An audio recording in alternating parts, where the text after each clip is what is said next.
Bom dia. Primeiro, espero que vocês estejam todos bem, estejam se cuidando da família também, ajudando a cuidar da família também, né? Dos pais, aconselhando, não esquecendo que esse problema ainda não acabou, né? A pandemia ainda não acabou, nós estamos num momento crítico, então vamos ter bastante cuidado, tá? Continua com os mesmos cuidados de antes, continuem com os mesmos cuidados de antes, tá bom? Hoje nós vamos falar sobre a expansão marítima, né? Aquela correção daquelas atividades, aquelas 3 atividades que eu mandei para vocês.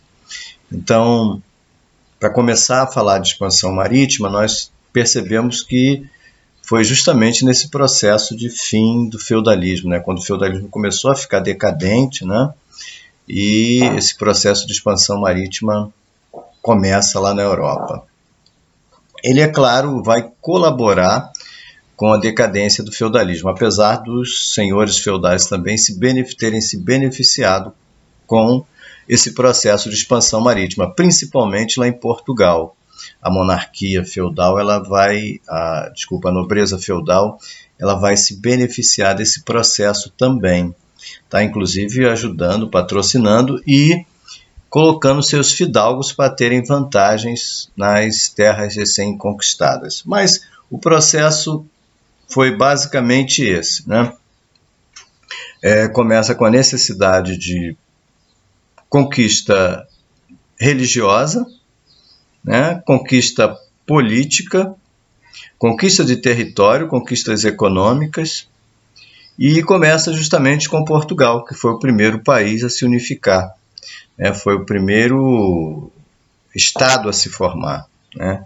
O primeiro estado moderno a se formar lá na Europa. E a partir da formação de Portugal, né, os portugueses começam a perceber essa necessidade de expandir o seu território, e vai expandindo aos poucos, dentro da própria Península Ibérica, eles vão expandindo, vão reconquistando o território que estava nas mãos dos mouros, lembrando que os mouros foram os povos que vieram da África, né, islamizados, de religião islâmica, entraram na Península Ibérica, no que hoje é Portugal e Espanha, naquela parte ali da península, e dominaram a Península Ibérica. Então, as guerras de reconquista são as guerras que vão fazendo Portugal, aos poucos, tomar os territórios que os mouros estavam ocupando. E a palavra mouro também ela vem do povo de pele escura, né? Povo de pele mais escura. Os europeus bem brancos e os mouros bem mais de pele escura. Os povos que subiram ali da África saariana e tomaram o território da Península Ibérica. E aos poucos Portugal vai retomando. Então essa guerra de reconquista também, ela vai como se dando continuidade, até que Portugal recupera toda a Península Ibérica, e a partir do momento que eles recuperaram a Península Ibérica, eles vão dar um salto maior, atravessando o mar Mediterrâneo, né, pelo Atlântico ali, eles vêm pelo Atlântico e chegam à África, ao norte da África, conquistando a cidade de Ceuta, que também estava ocupada, era território mouro também. E aí conquistam Ceuta, como se estivesse dando continuidade ao seu processo de expansão territorial. Então, em 1415, eles conquistaram Ceuta. Desculpa. E as conquistas vão continuar. Os portugueses continuam contornando o litoral africano, né, até chegarem mais na parte central litorânea da África. Olha, vai descendo o continente, né, e chega na parte mais ali no centro do continente, não central, interior do continente, central litorânea ali, e chegam no que hoje é Angola, no que hoje é o Congo, vão entrando um pouco mais. No primeiro momento eles começam a fazer negociações com esses reinos que eles encontram. O reino do Congo, por exemplo, é um bom exemplo, né, de negociação. Vão levando também o cristianismo dentro dessa junção de Estado Nós temos a Igreja Católica junto, né, com a questão do padroado, que quando nós entrarmos em Brasil vocês vão entender melhor esse padroado, que era o acordo feito entre a realeza e o papado, né, e o papado romano e a Igreja Católica Romana. Então, aos poucos, eles vão conquistando o território e levando a fé cristã, também, que era um dos objetivos dos portugueses também, a conquista de territórios e levar essa fé cristã. E conquistando também, é claro, tinha interesse de mercadorias, tinha todo o interesse de mercadorias também, claro, né? E aí eles começam a encontrar, desde o Marfim, e pessoas, né? Pessoas que lá na África, no Reino do Congo, por exemplo, haviam pessoas escravizadas, mas não era escravidão mercantil conforme os portugueses vão dar início, né, que nós vamos ver também melhor quando entrarmos em Brasil. E falarmos também depois um pouquinho sobre esse Reino do Congo, mais aprofundadamente.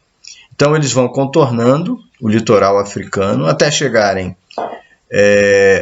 ao extremo sul do continente, na área litorânea, né, que eles vão chamar de Cabo das Tormentas e depois Cabo da Boa Esperança. Vejam bem que isso demora, são gerações de navegadores, de navegantes, são gerações de navegantes. Então, a primeira geração conquista Celta em 1415. Aí depois eles vão chegando, já uma geração que chega nesse Reino do Congo, que chega em Benguela, que chega em Luanda, uma outra geração que vai chegar lá embaixo no sul da África, no Cabo das Tormentas. Primeiro Cabo das Tormentas, depois Cabo da Boa Esperança, onde hoje é a África do Sul. Já no finalzinho do século XV, em 1489, eles chegam lá. 1489 eles chegam lá no sul da África e conquistam o sul. Cabo das Tormentas, que se transforma em Cabo da Boa Esperança, porque a partir daí eles vão contornar o litoral africano, vão conquistando Moçambique, né? Chegam em Moçambique, do outro lado, né? Lá no Pacífico, lá no Oceano Índico, chegam do outro lado da África, do outro lado em relação a nós aqui, em relação ao Brasil, né? A posição do litoral brasileiro em relação à África. E aí vão conquistando até subirem e chegarem lá nas Índias, com Vasco da Gama, em 1498. Né? Conquistam. E aí lá eles chegam ao objetivo das especiarias, né? Levam também a fé cristã, e aí Portugal está expandindo o seu reino, está se tornando um grande império. Percebam que eles estão conquistando o litoral africano, chegando à Ásia, e em 1500 chegam à América. Olha só. O Império Português, como é que se forma. E aí nós teremos as consequências.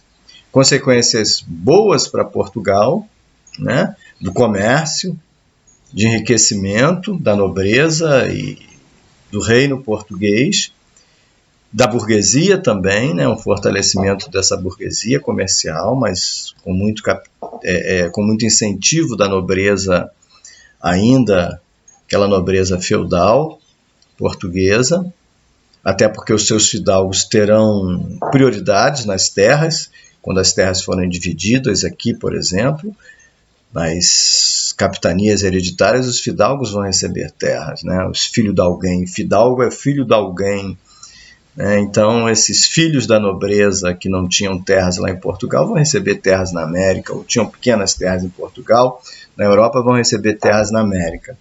Então, a partir daí, Portugal começa a ter as suas vantagens, né? Receber os seus rendimentos com essas conquistas. Em compensação, para os povos recém-conquistados, né, virão os prejuízos. Nós teremos o tráfico negreiro, o início do tráfico negreiro, ou seja, a captura de pessoas, sequestros de pessoas que eram levadas para a Europa e depois aqui para o continente americano e eram transformadas em escravos, eram escravizadas, pessoas que passaram a ser escravizadas. Então, isso vai ser cruel. Outra consequência cruel disso aí vai ser a destruição, o extermínio de várias etnias, de vários povos indígenas, aqui na América, né, no caso da América, o extermínio de vários povos indígenas. Nós temos o exemplo dos Goitacazes, por exemplo. Os Goitacazes ocupavam a região que hoje é Campos, eles simplesmente desapareceram. Simplesmente não. Desapareceram numa guerra contra o colonizador, que vai durar anos essa guerra. Essa guerra, na verdade, durou anos para os Goitacazes e, aos poucos, eles foram sendo exterminados. Até que, no final do Brasil Império, você vai encontrar poucos Goitacazes. E hoje, talvez, você não encontre nem uma palavra no idioma dos Goitacazes, na língua dos Goitacazes. Encontramos muito na língua do Tupi, porque o Tupi foi a maior resistência, esteve aqui, era um grupo maior, né? O Tupi-Guarani. Então, as consequências foram muitas. Muitos povos desapareceram no continente americano. Muitas culturas, né? Muitas etnias desapareceram no continente americano, destruídas justamente pelos portugueses, ou pela guerra, ou até mesmo por doenças. Né? Conforme agora nós estamos tendo essa pandemia, está chegando lá nas aldeias indígenas.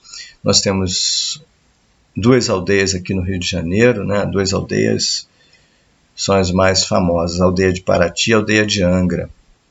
Então, nessas 2 aldeias, a doença também já chegou, a pandemia já chegou, e já morreram índios. Na Amazônia também, muitas etnias já perderam, inclusive, algumas lideranças. Então, as consequências foram muitas. Para Portugal, foram os lucros. Para a África, foi uma mudança trágica, uma mudança muito grande. Foram 4 milhões de pessoas que foram capturadas lá, sequestradas e trazidas aqui para o Brasil. Só para o Brasil. Mais de 4 milhões de pessoas que aqui tornaram-se escravos. Né? Então, na visão do europeu, foi algo muito bom, porque eles estavam levando a fé cristã, aqueles povos que, na visão deles, uma visão bem eurocêntrica, né? Eles achavam que esses povos eram povos que não tinham cultura, que não tinham não tinham Deus, e eles estavam levando a fé cristã a esse povo que era a fé católica, tanto nas Índias, quanto na África, quanto na América. Então nós teremos o início da destruição de vários povos, com doenças, com captura e escravidão. Você pegar também, logo depois virão os espanhóis. Os espanhóis, na verdade, chegam até primeiro na América. Mas eles destroem o que nós chamamos hoje de América Espanhola, né? A parte toda que fala o espanhol, desde o México até descendo no Uruguai. Então, vai ter também essa destruição de vários povos, causada pelos espanhóis, que começam a expansão marítima depois, mas chegam na América primeiro que os portugueses, pelo menos legalizam, né?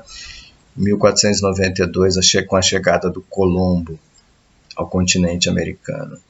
Então, a expansão marítima trouxe essas consequências. Eu paro por aqui agora, que vocês possam responder até melhor aquelas questões que alguns já responderam e que outros ainda vão responder, que eu estou aguardando.